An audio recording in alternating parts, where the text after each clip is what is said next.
শ্রী শ্রীমদ্ভাগবতম প্রথম স্কন্ধ দ্বিতীয় অধ্যায় দিব্য ভাব এবং দিব্য সেবা শ্লোক ২৩ সত্বং রজস্তমহিতি প্রকৃতের্গুণান্তয়ে যুক্তস্পরঃ পুরুষ একঃ ইহাস্য ধত্তে স্থিত্যাদয়ে হরিবিরিঞ্চি হরেতি সংজ্ঞা শ্রেয়াংসি তত্র খলু সত্ত্বতনোনৃণান স্যুঃ।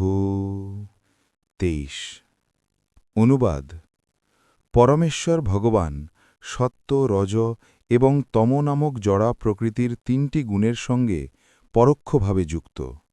জড়জগতের সৃষ্টি, পালন এবং বিনাশের জন্য তিনি ব্রহ্মা, বিষ্ণু এবং শিব এই তিনটি গুণজাত রূপ ধারণ করেন। এই তিনটি রূপের মধ্যে সমস্ত মানুষই সত্ত্বগুণজাত রূপ বিষ্ণুর থেকে আত্যন্তিক মঙ্গল লাভ করতে পারেন। আপনার যদি ভিডিওটা ভালো লেগে থাকে তাহলে লাইক, কমেন্ট ও সাবস্ক্রাইবই করতে ভুলবেন না। ধন্যবাদ।